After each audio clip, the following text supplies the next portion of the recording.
নমস্কার বন্ধুরা, দিকনগর আড্ডা চ্যানেলে তোমাদের সকলকে স্বাগত জানাই। গতকালকে ভিডিও ছিল ইলেকট্রিক ওয়্যারিংয়ের, তার আগের দিনকারের ভিডিও ছিল সিঁড়িঘরের।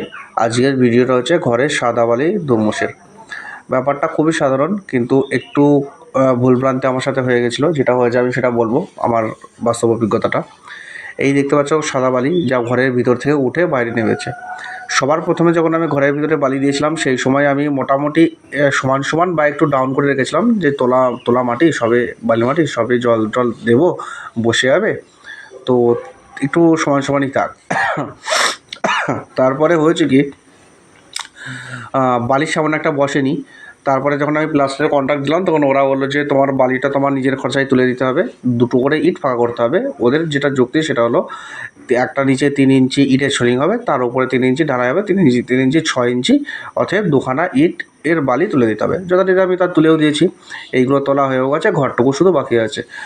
আচ্ছা, এবার ওটাও আমি তুলে দিয়েছিলাম, ঠিক আছে। সব প্রবলেমটা হচ্ছে তারপরে যখন এর উপরে দুর্মুষ করতে গেল, ওরা বললো দুর্মুষে বসবে না বালি মাটি, কিন্তু ওরা যখন দুর্মুষ করতে গেল, যে এই মাটিটা তুলে দেওয়ার পরে, তখন 1.5 ইঞ্চির কাছাকাছি বসে যাচ্ছিলো।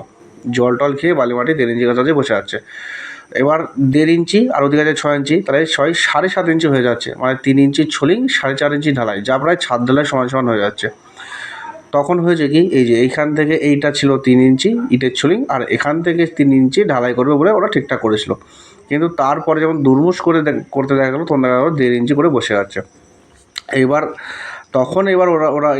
ওরা নিজের খরচাতেই ওই বালি তুলে এনে 1.5 ইঞ্চি করে 2 ইঞ্চি করে ফিল আপ করে মোটামুটি ছোলিং করে লেবেল রেখেছে, একটা করে ইট, মানে 3 ইঞ্চি ছোলিং পাতা হয়েছে। ইটের ছোলিংয়ের ভিডিও আমি দেবো, ইট ভাটা থেকে নিয়ে আসা কত পরিমাণে ইট লেগেছে সেসবের ভিডিও আসবে। তারপরে বালিগুলো ঢুকিয়ে ওটা লেবেল করেছে। লেবেল করবার পরে এই কিছু বালি রয়ে গেছে, যা ওই 2 সাইডেই থাকবে, পরে 5টাতে ছড়িয়ে দেবো। আর এইখানটাতে তোমার আমি বলবো, যারা নতুন করে বালি ফেলছো, তারা সবসময় জন্য একটা করে ইট, যখন বালি ফেলবে ভিতে, একটা করে ইট ফাঁকা রাখবে। আর জল দিয়ে যা একটু করে বসবে, আর সেট হয়ে যাবে। যদি সেট না হয়, যখন দুর্মুষ করবে, একবার দুর্মুষ করে দেখবে কেমন বসছে, সেই হিসেবে বালি তুলবে, নাহলে কিন্তু একটা হয়রানির শিকার হতে হবে।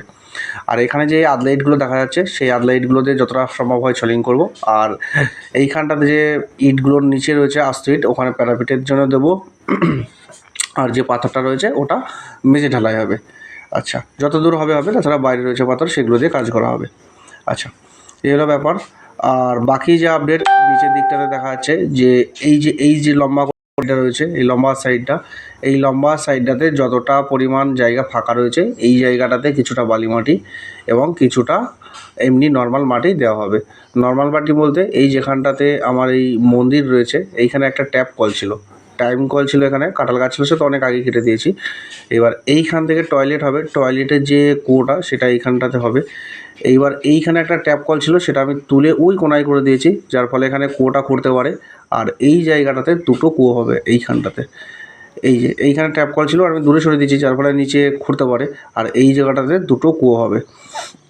এবার 2টো কুয়ো হলে তোমার প্রচুর মাটিও উঠবে। মাটিগুলো এই লম্বা করে এই সাইডটাতে ছড়িয়ে দেবো। তারপরে যা থাকলো, যখন সব কিছু পরিষ্কার পরিচ্ছন্ন হয়ে যাবে, বাড়ির ভিতরটা গোছানো হয়ে যাবে, তখন সমান করে মাটিগুলো দিয়ে তার উপরে একটা ইট পাতা বা ছোলিং করা, এই জাতীয় কিছু করব, এই ইচ্ছা আছে। তাহলে আজকের ভিডিওটা এইটুকুই থাকলো, তোমরা দেখতে থাকো ভিডিওগুলো।